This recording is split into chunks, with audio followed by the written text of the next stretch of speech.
बिस्मिल्लाहिर्रहमानिर्रहीम। अस्सलाम वालेकुम मेरे सभी देखने वालों को। नाज़रीन कराम, आज हम हज़रत शेख अब्दुल कादिर जिलानी, जिन्हें गौसे आज़म भी कहा जाता है, उनके बचपन का एक वाक़या बयान करेंगे। वीडियो शुरू करने से पहले आप सभी से गुजारिश है कि काइंडली चैनल को सब्सक्राइब कर लें।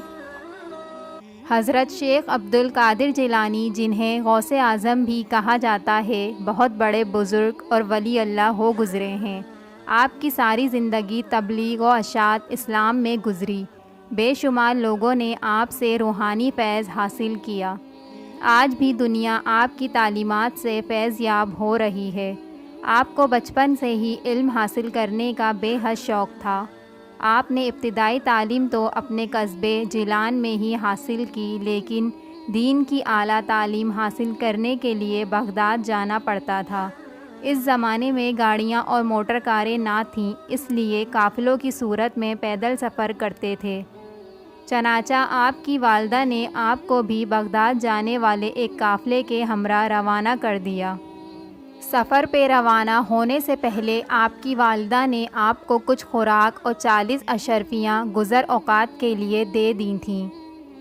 आपकी वालिदा ने ये अशरफियाँ आपकी कमीज़ की तह में सी दी ताकि महफूज रहें, और चलते वक्त आपको ख़ास तौर पे ये नसीहत की कि बेटा, हमेशा सच बोलना और झूठ के करीब ना जाना। आपने माँ की इस नसीहत को गौर से सुना और सफ़र पे रवाना हो गए।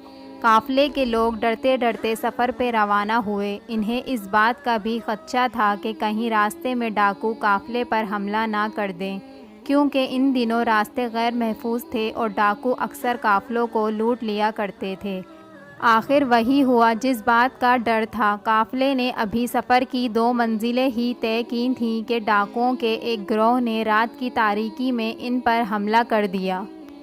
तमाम काफ़िले में अफरा तफरी और भगदड़ मच गई और डाकुओं ने अहले काफ़िला को खूब लूटा। एक डाकू शेख अब्दुल कादिर जिलानी के पास आया और कहने लगा, लड़के, तेरे पास क्या है? आपने जवाब दिया, मेरे पास 40 अशरफियाँ हैं जो मेरी कमीज़ की तह में सिली हुई हैं। डाकू ने आपकी इस बात को मजाक समझा और हंसता हुआ आगे गुज़र गया। इतने में एक और डाकू आपके पास आया और वही सवाल किया। आपने फिर वही जवाब दिया। वो डाकू ये सुनकर हैरान हुआ और आपको पकड़कर अपने सरदार के पास ले गया। डाकुओं के सरदार ने ताज्जुब से आपको देखा और पूछा, लड़के, सच मुझ बता, तेरे पास क्या है? आपने वही जवाब दोबारा दिया।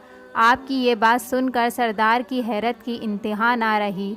आपने अपनी कमीज़ की तह को खोला तो पूरी 40 अशरफियाँ ज़मीन पर गिर पड़ीं। अशरफियाँ देखकर सरदार की आंखें हैरत से खुली की खुली रह गईं। उस डाकू ने आपसे मुखातिब होकर कहा, लड़के, तूने सच बोलकर अपना राज क्यों फाश कर दिया, हालांकि तू आसानी से अपनी अशरफियाँ बचा सकता था? आपने जवाब दिया, मेरी माँ ने मुझे नसीहत की थी कि हमेशा सच बोलना और झूठ के करीब ना जाना। मैंने अपनी माँ की नसीहत पर अमल किया है। आपका ये जवाब सुनकर सरदार इस कदर मुतासिर हुआ कि बेसाख्ता इसकी आंखों से आंसू आ गए और सोचने लगा कि एक तरफ ये लड़का है जिसे अपनी माँ की नसीहत का इस कदर ख्याल है, और दूसरी तरफ मैं हूँ कि अपने मालिक हकीकी के अहकाम से गाफिल होकर बेगुनाह लोगों को लूटता हूँ। इसके दिल से गफलत का पर्दा दूर हो गया। उसने तौबा कर ली और काफ़िले का लूटा हुआ माल वापस कर दिया। इस तरह आपकी सच्चाई की बदौलत डाकुओं की इस्लाह हो गई और वो नेकी और परहेज़गारी की ज़िंदगी गुजारने लगे। सुभान अल्लाह। वीडियो अच्छी लगी हो तो लाइक करिएगा और सब्सक्राइब के बटन को दबाना ना भूलिएगा।